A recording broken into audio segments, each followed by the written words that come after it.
আমি স্টুডেন্টদেরকে একটা জিনিস বারবার বারবার বলি যে তুমি স্পিকিং এর প্রিপারেশন নাও বা রাইটিং এর প্রিপারেশন নাও, সবসময় হচ্ছে ব্যান্ড ডেসক্রিপ্টরসটা ভালো করে চেক করবে যে ওইখানে কি কি চায় এবং তোমাকে কোন কোন জিনিসগুলোতে ভালো করতে হবে, ওই জিনিসটা তোমাকে দেখতে হবে। এখন চারটা সেকশন ডিভাইড করে মূলত মার্কিং করা হয়, যেমন task response, coherence, lexical resource, grammar. So এই জিনিসটা তুমি বারবার চেক করতে হবে যে ওইখানে কোন জিনিসটা কখন করলে আমি মার্ক কম পাবো, কখন করলে আমি মার্কটা বেশি পাবো, এই জিনিসটা তোমাকে দেখা লাগবে। এখন রাইটিং এ অনেকেই যে জিনিসটা করে যে মিসআন্ডারস্ট্যান্ড করে যে ব্যান্ড ডেসক্রিপ্টরটা বুঝতে পারে না। তোমাকে চারটা সেকশনের উপর নির্ভর করে রাইটিং এ মার্ক দেয়া হয়। এখন তুমি টাস্ক রেসপন্স এই জিনিসটা যদি ভালো করতে পারো তাহলে তুমি 25% মার্ক পাবা। এখন এইটা ভালো করার জন্য তোমাকে কি করতে হবে যে প্রশ্নটা যে করেছে ওই প্রশ্নের সব পার্ট নিয়ে ডিসকাস করতে হবে এবং প্রশ্নটা ঠিকঠাক মতো বুঝে তারপর অ্যান্সার করতে হবে। তারপর হচ্ছে coherence, lexical flow, not just linking ওয়ার্ডস। তো তুমি যখন কোহেরেন্সটা মেনটেন করার চেষ্টা করবে তখন তোমার আইডিয়াগুলো ঠিকঠাক মতো কানেক্ট হচ্ছে কিনা, জাস্ট ওয়ার্ড না, ওয়ার্ডগুলো যে কানেক্ট হবে তা না, ওয়ার্ডের পাশাপাশি সরি লিঙ্কিং ওয়ার্ড বা কানেক্টরস এইগুলো ব্যবহার করলেই যে তোমার কোহেরেন্সটা ফুলফিল হয়ে যাবে এরকম না।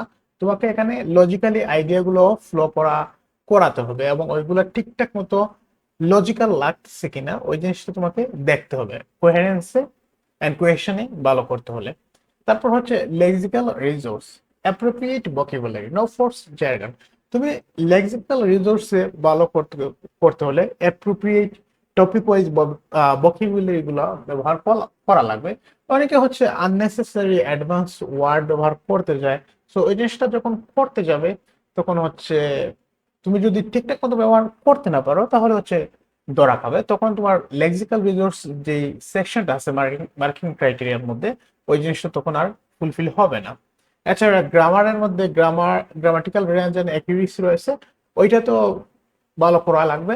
এখন তুমি সিম্পল সেন্টেন্স ঠিকঠাক মতো লিখতে পারো না, তুমি সেখানে আবার কমপ্লেক্স সেন্টেন্স টানছো, তাহলে কিন্তু তোমার এই গ্রামাটিক্যাল রেঞ্জটা পূরণ হবে না। তো যেই জিনিসটাই করবে ওইটা ঠিকঠাক মতো যাতে করতে পারো। এখন আমরা কি করব যে আরেকটু ডিটেইলসে আলোচনা করব যে এই সেকশনগুলোতে কিভাবে ভালো করা যায় এবং কোন কোন কারণে আমরা রাইটিং এ বেশি খারাপ করি। ঠিক আছে, প্রথমে যেটা বললাম সেটা হচ্ছে যে মিসআন্ডারস্ট্যান্ডিং দ্য কোয়েশ্চেন, প্রশ্ন বুঝতে না পারা। এখন তুমি প্রশ্ন যদি না বুঝতে পারো তাহলে কি করবে যে অফ টপিকে লেখা শুরু করবে।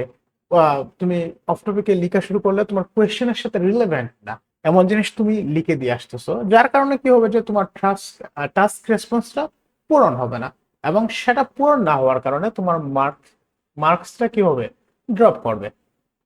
এখন আমরা উদাহরণস্বরূপ যদি একটা কোয়েশ্চেন দেখি যে some people think that governments should invest in public transport instead of roads, to what extent do you agree or disagree. তো এখানে গভর্নমেন্টস যেটা করতেছে যে ইনভেস্ট করা উচিত public transport instead of road, রোডের বদলে পাবলিক ট্রান্সপোর্টে কি করা উচিত, যে ইনভেস্ট করা উচিত।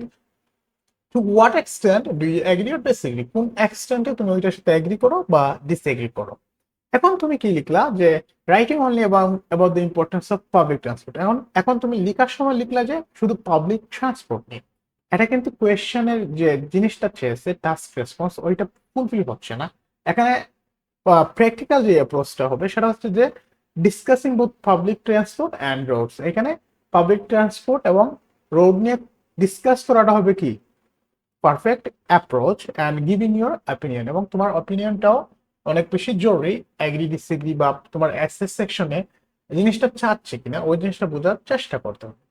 অলওয়েজ আইডেন্টিফাই দ্য ইস্যুটা কি ওই জিনিসটা বোঝার চেষ্টা করবে যখন তুমি টাস্ক রেসপন্সে ভালো করতে চাইবে। কোয়েশ্চেনটা যখন অ্যানালাইজ করবে তখন ইস্যুটা কি, মানে প্রশ্নে কি করেছে ওই জিনিসটা বোঝার চেষ্টা করবে। দ্য ইনস্ট্রাকশন, তারপর ইনস্ট্রাকশন এই যে বললাম কোন টাইপের as, agree disagree, advantage disadvantage নাকি প্রবলেম সলভিং, ওই জিনিসটা খেয়াল করবে। ঠিক আছে, এরপর হচ্ছে ইওর পজিশন, তারপর তোমার পজিশনটা ক্লিয়ার করবে। তোমার যদি অপিনিয়ন চাই অপিনিয়ন দেবে। এছাড়াও হচ্ছে যে যদি অ্যাডভান্টেজ ডিসঅ্যাডভান্টেজ এই দিক দিয়ে যদি কোনো সাইড নিতে বলা হয় ওইটা তুমি কি করবে যে তোমার সাইটটা তুমি ক্লিয়ারলি স্টেট করে দিবে, ঠিক আছে। এরপরে যে জিনিসটা সেটা হচ্ছে যে রাইটিং অফ টপিক এক্সাম্পলস। অনেকেই টপিকের বাইরে গিয়ে হচ্ছে এক্সাম্পল টেনে আনে। তুমি প্যারাগ্রাফ লিখেছো, টপিক সেন্টেন্স লিখেছো, সবকিছু ঠিকঠাক মতো লিখেছো, তারপর হচ্ছে যখন এক্সাম্পল দিতে গেলে তখন হচ্ছে যে অফ টপিকে একটা এক্সাম্পল টেনে দিলে, যার কারণে তুমি কি করতে পারো, কি হতে পারে সেটা হচ্ছে যে তোমার মার্কস কমে যেতে পারে। যেমন এখানে বলা হলো যে technology helps student learn ফাস্টার। Technology কি করে যে স্টুডেন্টদেরকে সহজে শিখতে সাহায্য করে, ঠিক আছে। এখন তুমি লিখলে কি যে my cousin uses TikTok to have fun. আমার কাজিন টিকটক ইউজ করে ফানের জন্য, মজার জন্য। ওইটা কি এটার সাথে রিলেটেড? এটা রিলেটেড না। ইনস্টেড যে জিনিসটা করতে হবে সেটা সেটা হচ্ছে যে for example many students use online platforms like IELTS boss to understand complex subjects at their own pace, ঠিক আছে। এরকম ভাবে রিলেভেন্ট এক্সাম্পল লেখার অভ্যাসটা করতে হবে এবং লেখার চেষ্টা করতে হবে। এরপর হচ্ছে ওভার ইউজিং কমপ্লেক্স ভোকাবুলারি। আমরা আগেও বলেছি যে আননেসেসারি ভোকাবুলারি ব্যবহার করা যাবে না, এবং ওই জিনিসটা করতে গেলে তোমার যে জিনিসটা হবে সেটা হচ্ছে যে লেক্সিক্যাল রিসোর্সে ভালো মার্ক তুলতে পারবে না। লেক্সিক্যাল রিসোর্সে ভালো মার্ক তুলতে না পারার কারণে 25% মার্ক হচ্ছে ওইখানে কাটা যাবে, বা এখান থেকে কিছু হলে মার্ক কাটা যাবে যখন উল্টোপাল্টা জিনিসপত্র ব্যবহার করবে। তো ওইখানে কি করতে করবে যে ওভার স্মার্ট সাজার চেষ্টা না করাই বলো। যেমন এইখানে লিখলা যে একটা sentence, the government entities exponential infrastructural enhancement is beneficial. But ওইটা সিম্পলি এইরকম একটা ওয়ার্ডে লিখে দেওয়া সম্ভব যে government investment in infrastructure can improve public services. Use a mix of formal topic specific vocabulary. চেষ্টা করবে যে ফর্মাল এবং টপিক স্পেসিফিক ভোকাবুলারি গুলো রাইটিং এ ব্যবহার করার, but make sure it's natural and accurate. So তখনই ব্যবহার করবে যখন তুমি ন্যাচারালি এবং অ্যাকিউরেটলি ভোকাবুলারি গুলো ব্যবহার করতে পারতেছো। এরপর হচ্ছে রিপিটিং আইডিয়াস ফর ওয়ার্ডস। অনেকেই যে জিনিসটা করে যে ওয়ার্ডস গুলা রিপিট করতে থাকে অথবা আইডিয়া গুলা বারবার রিপিট করতে থাকে। এইখানে এক্সাম্পল হিসেবে দেখো যে দ্য এনভায়রনমেন্ট ইজ ইম্পর্টেন্ট, পরিবেশটা important, we must protect the environment. তারপর হচ্ছে environmental damage is bad for the environment. So এখানে বারবার এনভায়রনমেন্ট জিনিসটা রিপিট করতেছে, বাট এটার একটা বেটার এক্সাম্পল হতে পারে যে preserving the natural world is vital. এটাও কি ন্যাচারাল ওয়ার্ল্ডটাও কি এনভায়রনমেন্ট মানে পরিবেশ। Harm to ecosystems can have lasting effect on biodiversity and climate. জিনিসটা পুরোটাই প্যারাফ্রেজ করে দেওয়া হচ্ছে। সেজন্য তোমাকে যে জিনিসটা করতে হবে যে সিনোনিমস জানতে হবে। বিভিন্ন ওয়ার্ড, টপিক স্পেসিফিক ওয়ার্ড ধরে ওইগুলার সিনোনিম জানার অভ্যাসটা করতে হবে।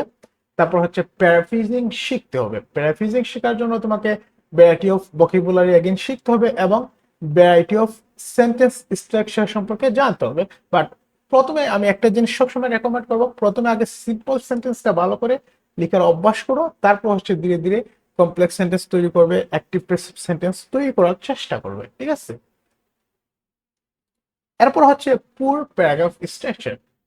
অনেকেই প্যারাগ্রাফ স্ট্রাকচার বা পুরো যে প্যারাগ্রাফ গুলো রয়েছে সেগুলো ঠিকঠাক মতো লিখতে পারে না, যার কারণে যে জিনিসটা হয় সেটা হচ্ছে যে কোহেরেন্স অ্যান্ড কোহেশনে মার্ক হারায়। কোহেরেন্স অ্যান্ড কোহেশনে মার্ক ভালো করার জন্য তোমার প্যারাগ্রাফ স্ট্রাকচারটাও স্ট্রং হওয়া উচিত।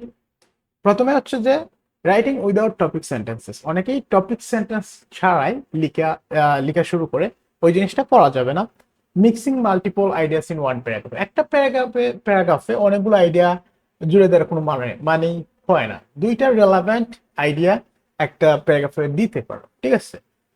এছাড়া হচ্ছে যে নো ক্লিয়ার অপিনিয়ন। আবার কোনো অপিনিয়ন দেয় না, সেটা যদি চায় আর কি। সো ওই জিনিসগুলোতে নজর রাখতে হবে। সেক্ষেত্রে একটা নর্মাল স্ট্রাকচার যেটা হতে পারে সেটা হচ্ছে যে মানে পুরো অ্যাসেলিকার যে স্ট্রাকচার সেটা হচ্ছে যে প্রথমে একটা ইন্ট্রোডাকশন, সেখানে প্যারাফ্রেজ থাকবে, একটা থিসিস স্টেটমেন্ট থাকবে, তারপর হচ্ছে বডি প্যারাগ্রাফ ওয়ানে থাকবে একটা টপিক সেন্টেন্স এক্সপ্লেনেশন এক্সাম্পল। এখানে আবার আইডিয়া একটা পজিটিভ পজিটিভ যখন আইডিয়াটা ক্রিয়েট করা হবে বডি প্যারাগ্রাফ ওয়ানে, তখন দুইটা আইডিয়া তুলে ধরা যেতে পারে, বাট রিলেভেন্ট মানে দুইটা পজিটিভ রিলেভেন্ট আইডিয়া তুলে ধরা যেতে পারে, কারণ একটা আইডিয়া এবং একটা এক্সপ্লেনেশন এক্সাম্পল দিয়ে ওয়ার্ড যে লিমিটটা রয়েছে ওইটা পূরণ হয় না। সেম জিনিসটা করতে হবে বডি প্যারাগ্রাফ 2-তে। তারপর হচ্ছে কনক্লুশনে সামারাইজ এবং রিস্টেট অপিনিয়নটা পড়তে হবে। অনেকেই কনক্লুশনটা ভালো করে লিখতে পারে না, সো কনক্লুশনটাও ভালো করা লাগবে। এরপর হচ্ছে উইক কনক্লুশন, যেটা আমরা আগেই বললাম যে কনক্লুশনে অনেকে ভালো করে লিখতে পারে না। কনক্লুশনে রিস্টেট ইউর পজিশন, তোমার পজিশনটা ঠিকঠাক মতো রিস্টেট করে দেবে। তারপর হচ্ছে সামারাইজ দ্য মেইন পয়েন্টস গুলো আবার সামারাইজ করে দেওয়ার চেষ্টা করবে। এটা হচ্ছে কি একটা গুড কনক্লুশনের এক্সাম্পল। অ্যাভয়েড নিউ আইডিয়াস, কনক্লুশনে কখনোই ভুল করে নতুন কোনো আইডিয়া জুড়ে দেওয়ার চেষ্টা করবে না। কনক্লুশনে সবসময় ইন্ট্রোডাকশনে যে জিনিসটা লিখেছো ওই জিনিসটাই আবার কি লেখার চেষ্টা করবে।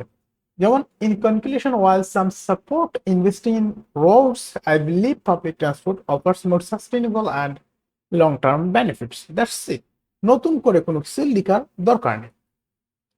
এরপর হচ্ছে ইগনোরিং গ্রামার অ্যাকিউরেসি, অনেকে এই যে বললাম যে গ্রামারের অ্যাকিউরেসিটা ইগনোর করে, ওইটাও কিন্তু কি 25% মার্ক হচ্ছে রেসপন্সিবল ওভারঅল মার্কের জন্য, গ্রামার অ্যান্ড অ্যাকিউরেসি যেটা। So even if you are if you if you if your ideas are great, তোমার আইডিয়া যদি গ্রেটও থাকে, frequent errors in tense, subject, verb, agreement, articles, punctuation, lower your grammar skill.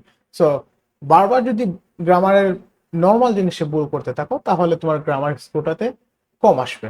People is needing to take care of environment, এটা একটা ভুল sentence. তো এটার right সেন্টেন্সটা হবে যে people need to take care of the environment. এরকম ছোট ছোট যে ভুলগুলো আছে ওইগুলাতে নজর রাখতে হবে।